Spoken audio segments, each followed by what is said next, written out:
Terima kasih. Anda masih bersama kami, Lembaga Penyiaran Publik Lokal 90,1 RGR FM, Radio Pelopor di Tulungagung. Mari kita ikuti acara berikutnya. Radio adalah media pemersatu bangsa. Ayo dengar radio, satu suara berjuta telinga. Saya Joko Widodo, Presiden Republik Indonesia. Teman Anda di segala suasana, Tulungagung 90,1 RGR FM. Gue dapat dari grup sebelah nih. Katanya vaksin COVID-19 itu... Iya. Aku tahu dari temennya temanku punya temen. Nah, kita sebarin aja ke 10 grup. Kita lihat. Udah. Infonya COVID kayaknya nih. Ini apa sih? Berita COVID dari mana nih? Jangan-jangan hoax lagi. Bener nggak? Masa hoax tuh? Hoax. Waduh, hati-hati. hoax nih. Masa sih?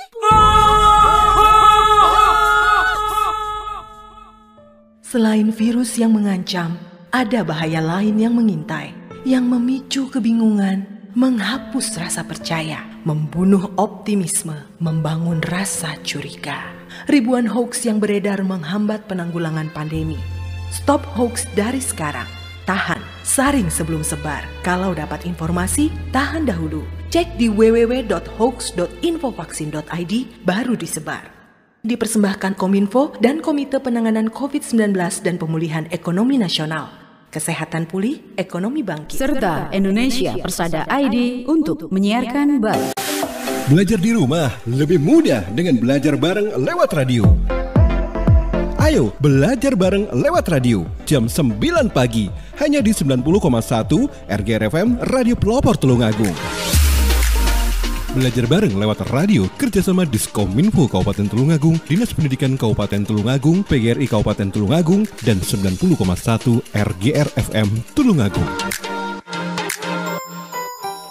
Teman Anda di segala suasana, Tulungagung 90,1 RGR FM. Assalamualaikum warahmatullahi wabarakatuh. 90,1 RGR FM, Radio Pelopor di Tulungagung. Saatnya belajar. Belajar di Radio RGR FM. Selamat pagi sahabat pelajar dimanapun berada. Apa kabar anak-anakku yang hebat? Pastinya kalian semua selalu dalam keadaan sehat walafiat dan tetap bersemangat meskipun belajar di rumah. Alhamdulillah, hari ini kita bisa berjumpa kembali dalam acara Kelas Mengajar RGR FM. Ayo semua merapat dan bergabung di 90,1 RGR FM, Radio Pelopor di Tulungagung. Selamat pagi juga kami ucapkan untuk Bapak, Ibu yang selalu sabar mendampingi putra-putrinya untuk belajar di rumah. Sekaligus membantu Bapak Ibu Guru agar anak-anak tetap semangat meskipun belajar di rumah. Tidak lupa kami ucapkan terima kasih kepada PGRI Tulungagung yang telah menginisiasi kegiatan ini, Diskominfo Kabupaten Tulungagung, Dinas Pendidikan Pemuda dan Olahraga Kabupaten Tulungagung, serta 90,1 RGR FM.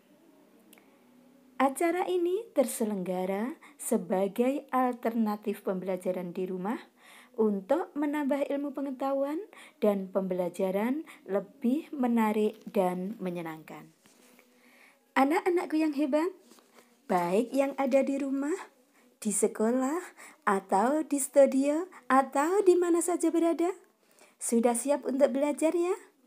Sudah disiapkan buku pelajarannya hari ini?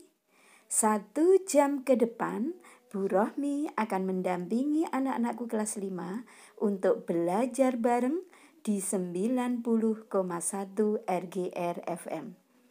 Untuk edisi kali ini, Jumat 9 April 2021, kita akan mempelajari tematik tema 9, subtema 4. Anak-anakku yang hebat, marilah pembelajaran kita buka dengan berdoa bersama. Berdoa mulai. Berdoa selesai. Semoga dengan doa ini Allah memberi kita bimbingan dan kemudahan dalam mencari ilmu.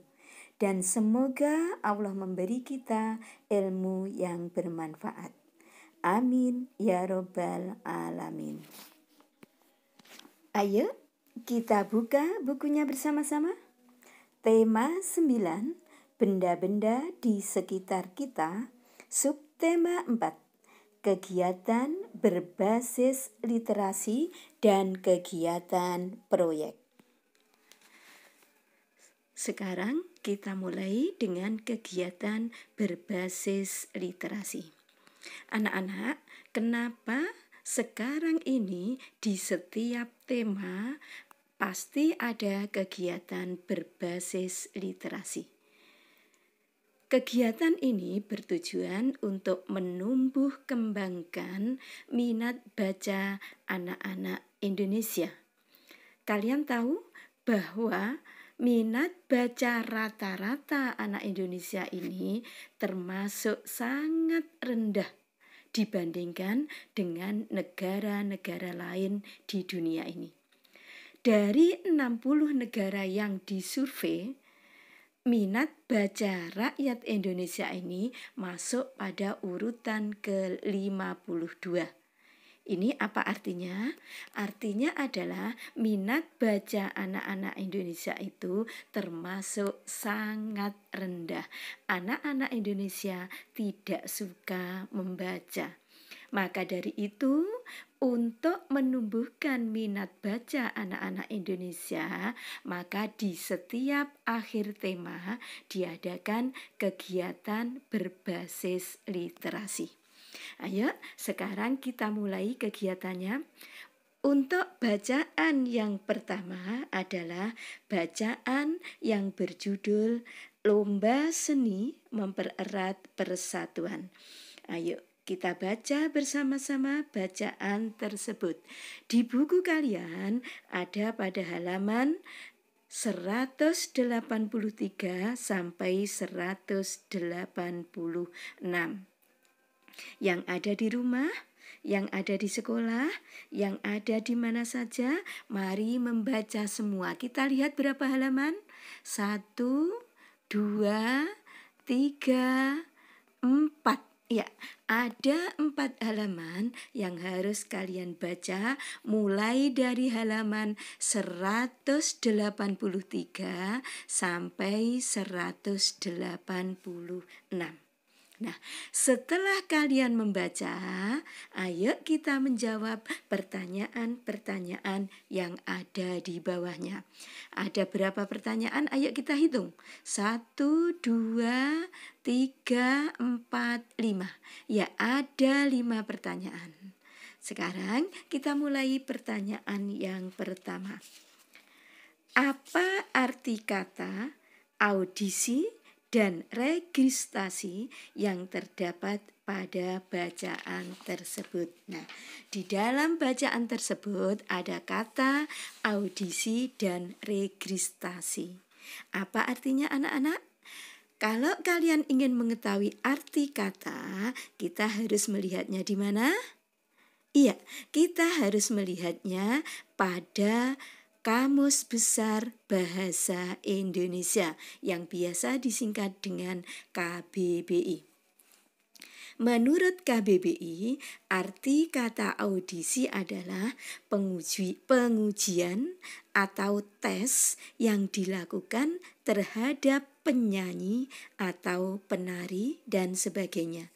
Ini biasanya berkaitan dengan lomba seni. Itu adalah audisi. Sedangkan arti kata registrasi menurut KBBI adalah pendaftaran. Jadi, para peserta audisi sebelum tampil harus melakukan pendaftaran atau registrasi. Sekarang pertanyaan yang kedua. Apa persetujuan panitia festival dan lomba seni menentukan lagu perjuangan sebagai lagu wajib. Nah, sesuai pada bacaan di atas, tujuan panitia menentukan lagu perjuangan, yaitu yang berjudul Bangun Pemudi-Pemuda, sebagai lagu wajib adalah lagu ini dinilai dapat meningkatkan rasa cinta tanah air. Sedangkan lagu daerah sebagai lagu pilihan yang dipilih bertujuan untuk meningkatkan rasa persatuan dan kesatuan bangsa Indonesia. Jadi meskipun berbeda-beda suku, berbeda-beda daerah, berbeda-beda lagu daerah, musik daerah, dan kesenian daerah, kita tetap satu, yaitu sebagai bangsa Indonesia. Sekarang pertanyaan yang ketiga. Sikap apa yang dilakukan siswa SD Nusantara yang menunjukkan persatuan dan kesatuan? Nah, dari bacaan di atas ada beberapa hal yang menunjukkan sikap persatuan dan kesatuan di SD Nusantara.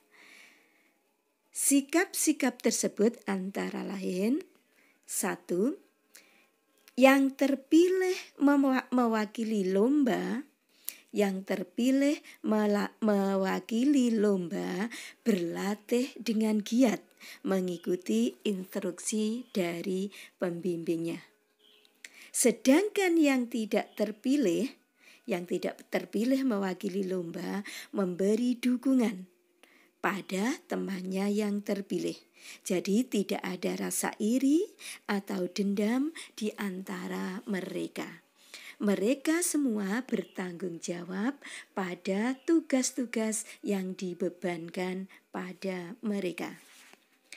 Pertanyaan yang keempat. Berasal dari mana lagu daerah yang dinyanyikan oleh kelompok paduan suara SD Nusantara?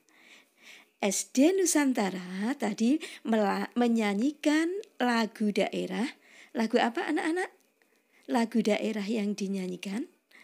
Lagu daerah yang dinyanyikan adalah Suwe Ora Jamu. Dari mana lagu Suwe Ora Jamu itu anak-anak? Siapa yang dapat menjawab? Iya, betul sekali.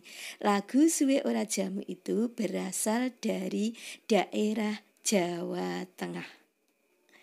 Sedangkan lagu wajib yang dipilih oleh SD Nusantara, lagu apa anak-anak? Iya, lagu Bangun Pemudi dan Pemuda sebagai lagu wajib yang dipilih oleh SD Nusantara. Selanjutnya pertanyaan yang kelima. Apa pesan yang termuat pada bacaan tersebut? Pesan yang terkandung dalam bacaan tersebut adalah kita harus menjaga persatuan dan kesatuan bangsa. Dengan adanya lomba seni ini, persatuan dan kesatuan bangsa menjadi semakin erat. Dari mana daerahnya? Apa pilihan lagu yang dipilihnya? Tidak ada perbedaan, semuanya adalah bangsa Indonesia. Anak-anakku kelas 5 yang hebat, sekarang kita akan membaca bacaan yang kedua. Bacaan yang kedua ini berjudul Pasar Tradisional Muara Kuin. Bacaan ini menginformasikan pada kita tentang Pasar Apung yang sangat unik yang ada di daerah Banjarmasin. Daerah mana Banjarmasin itu anak-anak? Di provinsi mana? Iya, di Provinsi Kalimantan Selatan. Bagaimana keunikannya? Ayo kita baca teks Pasar Tradisional Muara Kuin. Di buku kalian ada pada buku tema 9 halaman, ayo kita lihat ada di halaman berapa? 188. Halaman berapa lagi? 189, 190, dan 191. Ya, cukup panjang ya anak-anak bacaannya. Ada 4 halaman yang harus kalian baca mulai halaman 188 sampai 191. Nah, meskipun cukup panjang, saya yakin kalian tidak akan bosan membaca teks ini. Karena apa? Karena teks ini menyajikan informasi-informasi yang sangat menarik dan bahasanya sederhana tapi mudah dipahami. Ayo kita baca bacaan dari bacaan tersebut yang berjudul Pasar Tradisional Muara Kuin. Ayo kita baca semuanya. Nah, setelah kalian baca, ayo kita jawab pertanyaan-pertanyaan yang ada di bawahnya. Ada berapa pertanyaan? Ayo kita hitung. 1, 2, 3, 4, 5. Ada 5 pertanyaan yang harus kalian jawab sesuai dengan isi bacaan tersebut. Pertanyaan yang pertama. Di mana letak Pasar Apung? Di mana anak-anak sesuai bacaan tadi? Iya, letak Pasar Apung ada di Banjarmasin. Provinsi mana anak-anak Banjarmasin itu? Iya, Banjarmasin merupakan ibu kota Provinsi Kalimantan Selatan. Nah, sudah pernah ke sana anak-anak? Sudah pernahkah kalian melihat Pasar Apung yang ada di Banjarmasin? Nah, mungkin ada yang sudah, mungkin ada yang belum. Yang belum bisa kita lihat di bacaan atau di internet juga ada. Kalau kalian ingin melihat suasana Pasar Apung tersebut, lihatlah di internet. Di situ sudah ada bagaimana keunikan Pasar Apung tersebut. Nah, sekarang pertanyaan yang kedua. Sumber daya alam apa yang dimanfaatkan masyarakat yang tinggal di tepi Sungai Barito? Ya, Sungai Barito adalah sungai yang ada di Kalimantan. Masyarakat yang tinggal di tepi Sungai Barito memanfaatkan sungai untuk mata pencahariannya, yaitu apa anak-anak sesuai bacaan? Berdagang. Mereka membuka lapak di atas perahu di sepanjang sungai dan menjual barang dagangannya yang berupa hasil bumi. Pasar Apung merupakan pasar yang tumbuh secara alami karena posisinya yang berada di pertemuan beberapa anak sungai. Pasar ini sudah ada sejak 400 tahun yang lalu. Dan sampai sekarang Pasar Apung menjadi ikon objek wisata di kota Banjarmasin. Mungkin Pasar Apung ini merupakan satu-satunya pasar terapung yang ada di Indonesia. Yuk, kapan-kapan nanti kita akan pergi ke Banjarmasin, kita lihat Pasar Apung. Sekarang pertanyaan yang ketiga. Apakah yang dimaksud dengan zat tunggal dan zat campuran? Nah, sesuai yang ada di bacaan yang telah kalian baca, ayo kita mengingat-ingat kembali pembelajaran yang telah lalu. yaitu tentang zat tunggal dan zat campuran. Kalau dalam bacaan itu hanya disebutkan bahwa es teh merupakan zat campuran dan air merupakan zat tunggal. Sekarang apa itu zat tunggal? Masih ingat apa itu zat tunggal? Iya, zat tunggal adalah zat yang terdiri dari satu jenis materi saja. Zat tunggal juga disebut dengan zat murni. Contohnya apa anak-anak? Iya, contohnya air, betul. Apalagi? Gula, betul. Garam, betul. Apalagi? Ya, emas murni 24 karat. Ya, semuanya betul. Sedangkan campuran, apa itu campuran anak-anak? Masih ingat? Iya, campuran adalah zat yang terdiri dari berbagai materi. Campuran ada yang bersifat homogen dan ada yang bersifat heterogen. Campuran homogen adalah campuran yang bisa menyatu secara sempurna. Sedangkan campuran heterogen adalah campuran yang tidak bisa menyatu secara sempurna. Ayo, siapa yang bisa menyebutkan contohnya? Contoh campuran homogen adalah apa anak-anak? Teh manis, iya betul. Larutan oralit, betul. Air gula, air garam, dan lain-lain sebagainya. Oralit disebut sebagai campuran homogen. Kenapa anak-anak? Karena oralit terdiri dari air, gula, dan garam yang bercampur secara sempurna. Air gula juga gitu.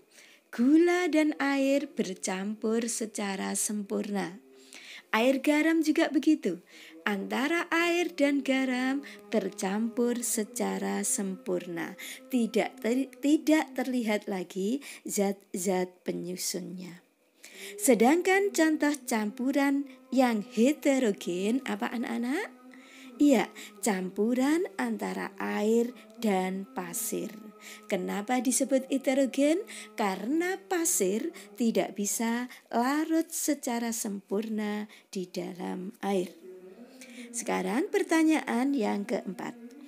Mengapa es teh disebut sebagai zat campuran? Kenapa anak-anak? Siapa yang mau jawab? Es teh disebut campuran karena es teh terdiri dari beberapa materi, yaitu air yang telah membeku menjadi es, gula, dan teh. Es teh disebut sebagai campuran homogen karena antara es yang telah mencair, gula, dan teh telah bercampur secara sempurna. Tidak bisa dilihat lagi zat-zat penyusunnya. Pertanyaan yang kelima. Apa mata pencaharian masyarakat Banjarmasin dipengaruhi oleh kondisi alam di daerah tersebut? Jelaskan. Ya, betul sekali. Sudah jelas ya anak-anak? Dari bacaan tadi, mata pencaharian masyarakat Banjar dipengaruhi oleh kondisi alam di daerah itu. Antara lain, ada yang menjadi petani dengan memanfaatkan lahan yang subur untuk bertani dan berkebun, yang hasilnya dijual di pasar apung. Sehingga ada yang memanfaatkan sungai sebagai sarana transportasi dan sarana berdagang. Dan sekarang ini banyak warga masyarakat yang memanfaatkan sungai sebagai objek wisata, yaitu dengan membuat pasar apung yang unik. Nah, anak-anakku yang hebat, kita sudah berkeliling pasar apung di Banjarmasin. Ayo, sekarang kita akan membuat mainan. Membuat mainan apa anak-anak? Ya, kita akan membuat mainan slim. Sudah tahu mainan slim? Sudah pernah buat mainan slim? Ya, ada yang sudah, mungkin ada juga yang belum. Ya, tidak apa-apa. Sekarang, ayo kita lihat dulu iklan slim berikut ini. Nah, ini adalah ikan slim dengan merek Mala. Ingin tahu lebih banyak tentang slim? Ayo kita baca teks yang berjudul Kompetisi Pembuatan Slim. Ya, ini adalah teksnya, teks yang berjudul Kompetisi Pembuatan Slim. Di buku kalian bisa kalian buka halaman 193 sampai 195. Nah, silahkan dibuka yang ada di rumah, yang ada di sekolah. Dibuka halaman 193, bacaan kompetisi pembuatan slim. Dari bacaan ini, kalian akan mengetahui bahwa anak kecil seumuran kalian, yaitu siswa kelas 5, bisa juga menjadi pengusaha yang sukses, yang memiliki banyak karyawan. Ayo semua membaca, yang di rumah, yang di sekolah, yang ada di mana saja, semua membaca teks yang berjudul Kompetisi Pembuatan Slim. Nah, setelah kalian baca semua dan kalian pahami, ayo kita jawab pertanyaan-pertanyaan yang ada di bawahnya. Ada berapa pertanyaan? 1, 2, 3, 4, 5. Ya, ada 5 pertanyaan yang harus kalian jawab sesuai dengan isi bacaan yang telah kalian baca. Pertanyaan yang pertama. Informasi apa yang ada pada iklan 1 dan iklan 2? Informasi apa anak-anak? Ayo kita lihat lagi iklannya tadi. Nah, ini iklannya. Iklan yang pertama, ini adalah iklan yang pertama. Informasi apa yang ada pada iklan yang pertama? Iklan yang pertama menginformasikan tentang slim, merek Mala yang lembut, kental, dan tidak berbahaya. Slim Mala tersedia aneka warna. Jika membutuhkan informasi lebih lanjut, maka pemesanan bisa menghubungi Rumah Produksi Slim Mala, Jalan Halilintar nomor 45 Jakarta, atau menghubungi nomor telepon 021 574 2516. Nah, itu informasi yang ada pada iklan yang pertama. Sekarang informasi apa yang ada pada iklan yang kedua? Ini iklannya. Iklan yang kedua berisi informasi yang mengajak masyarakat untuk menggunakan pensil merek Jojo. Pensil Jojo merupakan pensil ujian yang tepat dan tidak mudah patah. Bila menginginkan pensil merek Jojo, bisa membelinya di toko-toko terdekat. Itu adalah informasi dari kedua iklan tadi. Sekarang kita lihat pertanyaan yang kedua. Di mana tempat penyelenggaraan kompetisi slim? Ya, sesuai bacaan, kompetisi slim diselenggarakan di pusat perbelanjaan Binar yang tidak jauh dari sekolah Rani, Dia, dan Desi. Jadi semua anak-anak sekolah bisa mengikuti lomba pembuatan slim tersebut. Pertanyaan yang ketiga. Mengapa selim disebut sebagai zat campuran? Selim disebut campuran karena terdiri dari beberapa zat. Zat apa penyusunnya anak-anak? Lemflok, air, dan borak, serta pewarna. Campuran tersebut tercampur secara sempurna. Tidak bisa terlihat unsur-unsur penyusunnya, sehingga disebut campuran homogen. Pertanyaan yang keempat. Apa manfaat yang diperoleh Rani membuat selim bersama teman-temannya? Manfaat yang diperoleh Rani dalam membuat selim bersama teman-temannya adalah memupuk rasa persahabatan di antara mereka.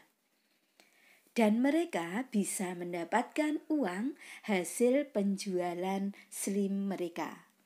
Uang itu mereka tabung dan jika sudah terkumpul banyak akan dibagikan secara adil. Pertanyaan yang kelima. Sikap apa yang dapat kamu teladani dari Rani dan temannya saat mengikuti kompetisi? Sifat apa anak-anak? Sikap yang bisa kita teladani dari Rani dan kawan-kawannya adalah mereka sangat sportif dalam mengikuti kompetisi. Mereka bersaing secara sehat. Siapapun yang menang adalah yang terbaik.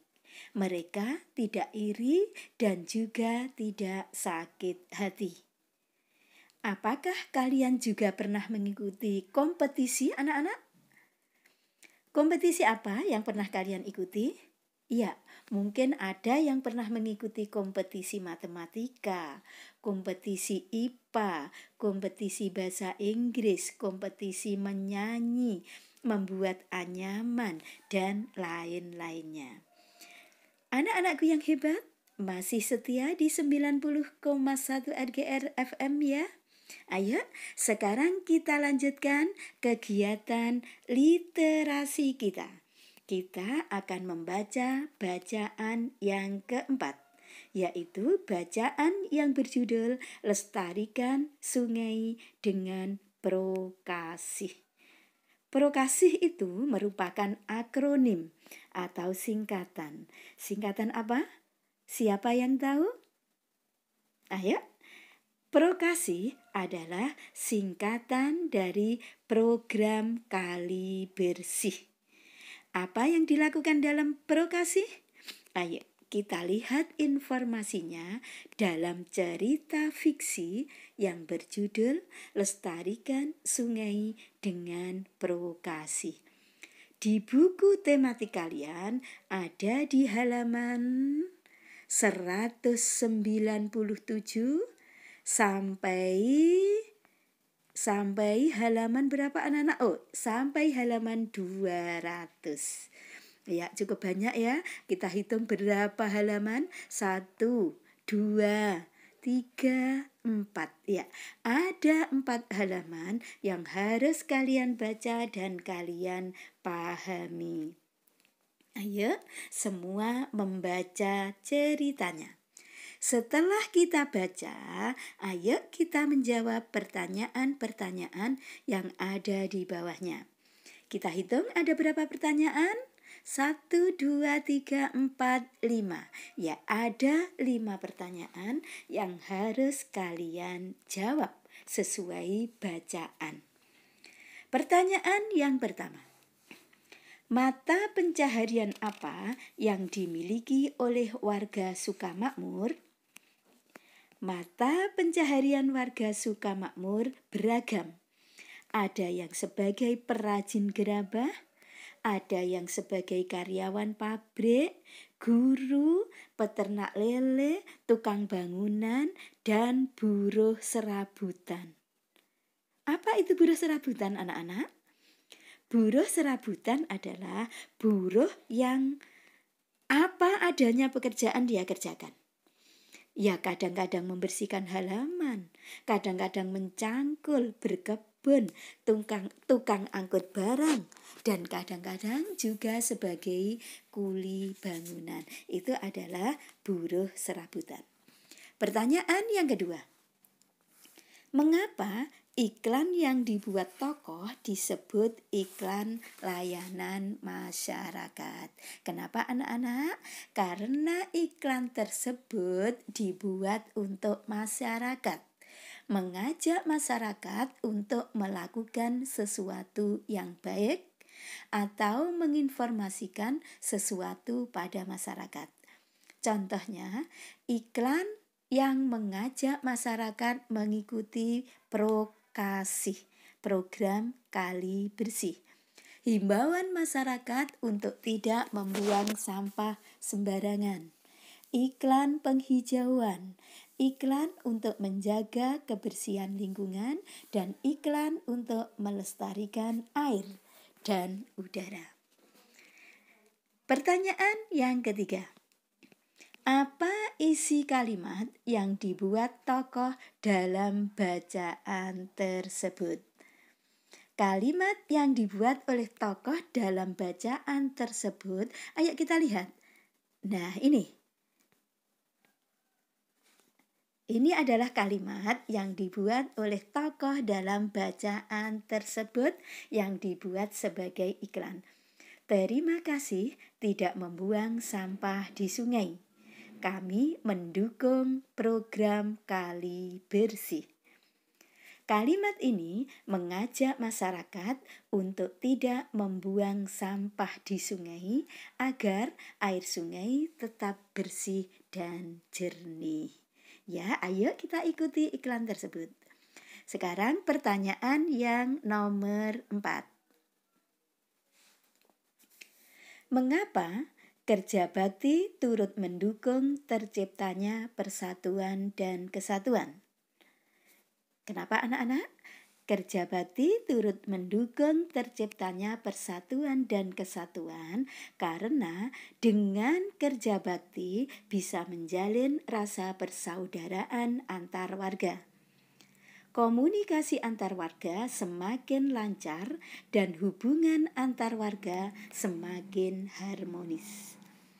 Pertanyaan yang kelima, sikap apa yang bisa diteladani dari warga Sukamakmur?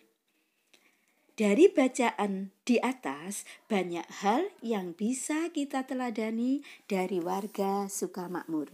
Antara lain, 1. Jika persatuan dan kesatuan antar warga terjalin dengan baik. Ya, saya ulang. Yang pertama, jiwa persatuan dan kesatuan antar warga terjalin dengan baik. Yang kedua, memiliki tekad untuk menjaga kebersihan air sungai dengan kegiatan Prokasih.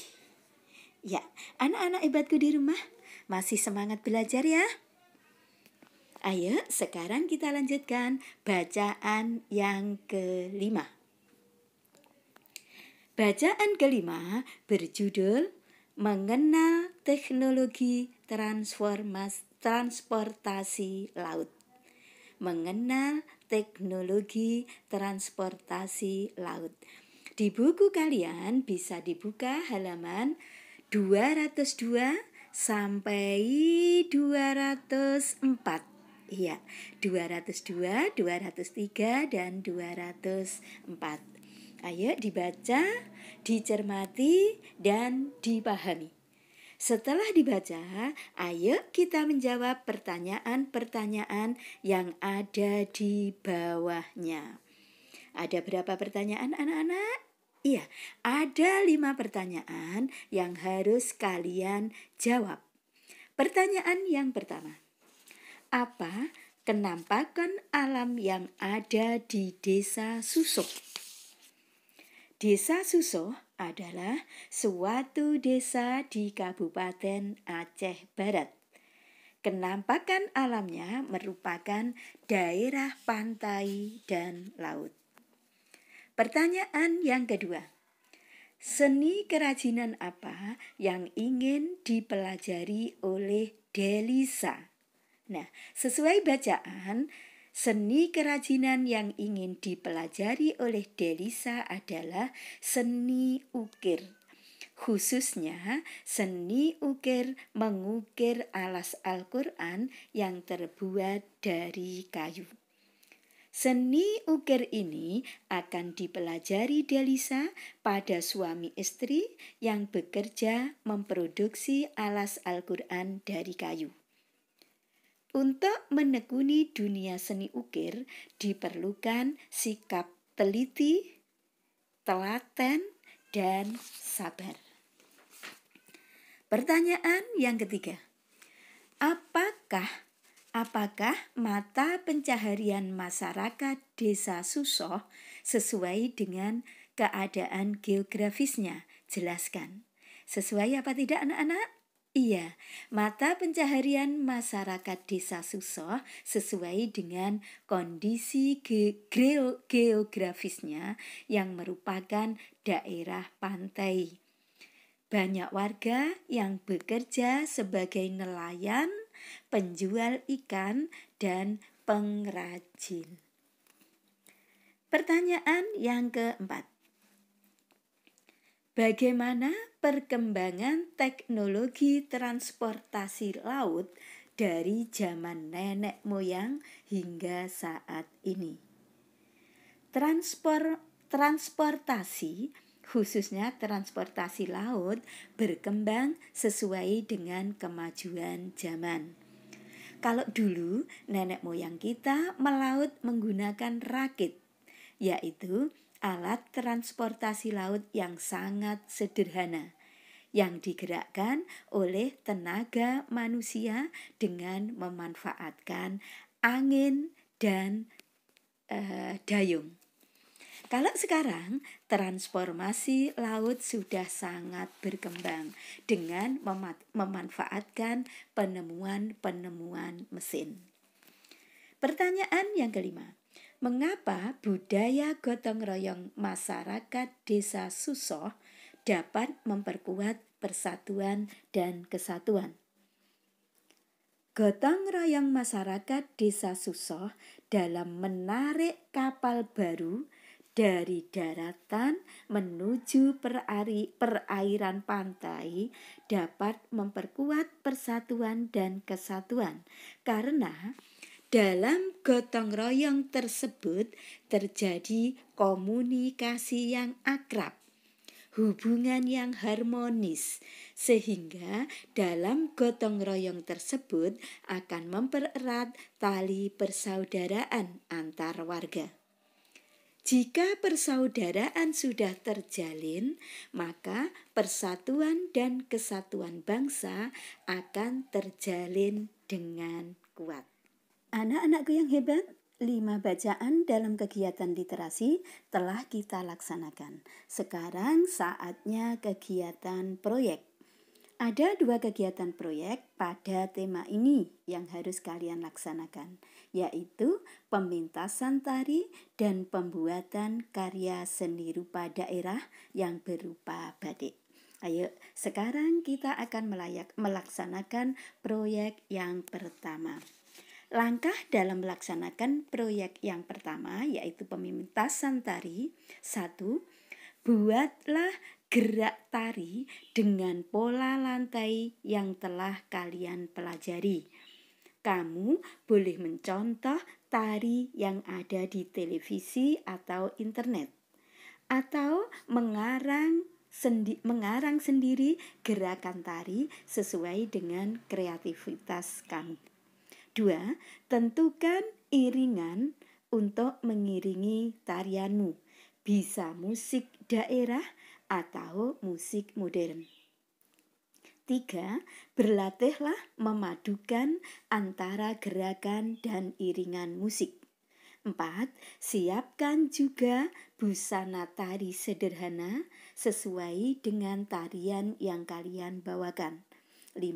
Siapkan juga properti tari sesuai tari yang kalian bawakan. 6.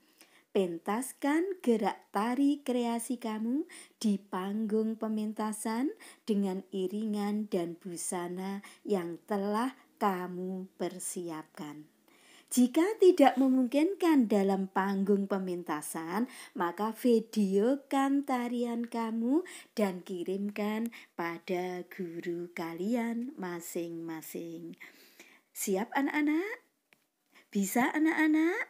Iya, saya yakin kalian pasti bisa. Kalian adalah anak-anak kelas 5 yang hebat dan luar biasa. Proyek yang kedua. Buatlah karya seni rupa daerah terapan yang berupa batik tulis. Masih ingat tentang batik tulis?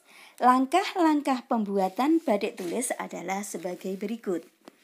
Siapkan alat dan bahan membuat batik tulis.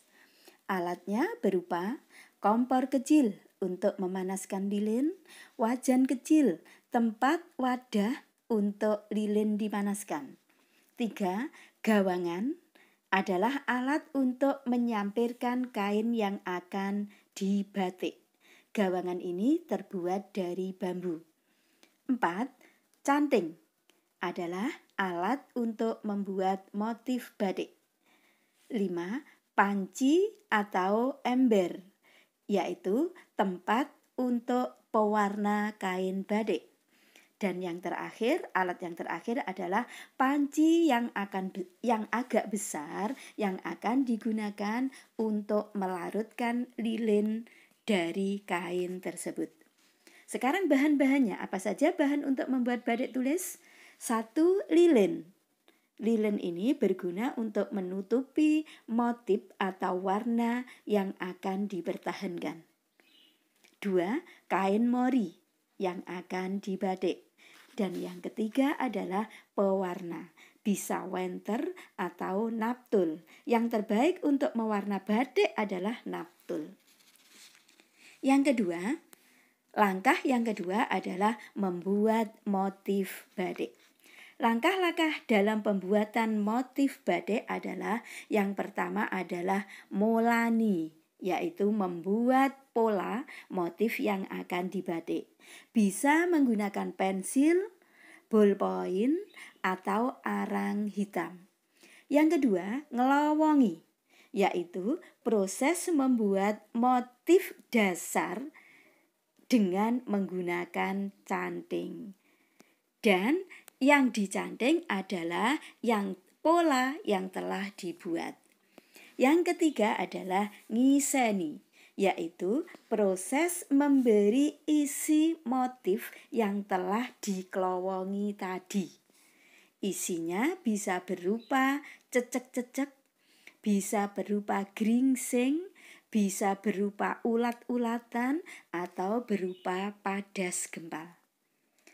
Yang D, nembok, yaitu proses pemalaman dengan menutup bidang-bidang yang luas yang ada di luar kelowongan. Dan yang kelima adalah bironi, yaitu proses mempertahankan warna biru pada batik dengan cara menembok kain yang sudah berwarna biru. Jadi ini sudah pembatikan tahap yang kedua.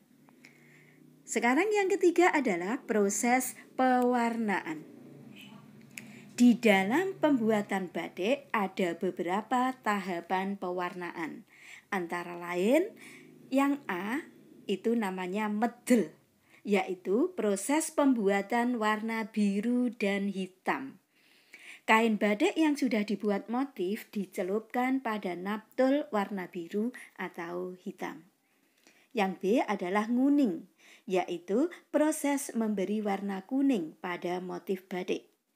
Dan yang C adalah nyogo, yaitu proses memberi warna coklat pada batik.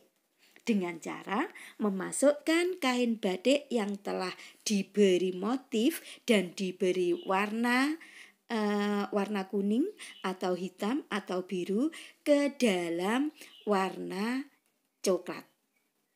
Jadi nyogo itu membentuk warna coklat. Sekarang langkah yang keempat, jadi setelah dibatik, diwarnai, maka langkah yang keempat adalah ngelorot. Ngelorot adalah proses menghilangkan lilin pada kain batik yang telah dibatik dan telah diberi warna. Biasanya ngelorot ini dilakukan 2 kali, yaitu sebelum dibironi dan setelah disoga. Ngelorot ini dilakukan dengan cara memasukkan kain batik yang sudah diberi warna dan sudah diberi motif ke dalam air mendidih, sehingga lilin yang menempel pada kain tadi bisa luntur semuanya, bisa mencair semuanya. Langkah yang kelima adalah nganji, yaitu proses mencelupkan kain batik yang telah dilorot dan dicuci bersih ke dalam larutan air dan kanji. Kanji adalah tepung ketela atau tepung tapioka yang telah diencerkan dengan air mendidih. Nganji ini bertujuan agar batik yang dihasilkan nampak mengkilat dan warna lebih cemerlang. Yang keenam adalah ngepres. Kalau dulu disebut dengan ngemplong. Ngepres atau ngeplong adalah proses menghaluskan kain batik yang sudah jadi dan sudah dikanji. Dulu sebelum ada pres dari listrik, untuk menghaluskan kain batik ini dengan cara dikemplong, yaitu ditumbuk dengan menggunakan palu dari kayu. Nah, jika sudah jadi, batik kalian tinggal mengemas dalam plastik transparan atau wadah yang telah kalian persiapkan agar nampak halus dan rapi. Dan batik kalian sudah siap untuk dipamerkan dalam pameran kelas atau pameran sekolah. Nah, anak-anakku yang hebat, demikian tadi pembelajaran tema 9 subtema 4. Kegiatan berbasis literasi dan kegiatan proyek telah kita pelajari. Semoga bisa menambah wawasan dan pengetahuan kalian. Sebelum kita akhiri, marilah kita berdoa bersama agar Allah selalu melindungi dan membimbing kita dimanapun kita berada. Berdoa mulai. Berdoa selesai. Semoga apa yang telah kita pelajari hari ini bermanfaat. Amin ya robbal alamin. Terima kasih telah mengikuti acara ini dan saya mohon maaf jika ada kesalahan atau kata-kata yang kurang berkenan. Kita akan berjumpa kembali Jumat mendatang pada jam yang sama dan tetap di 90,1 RGR FM.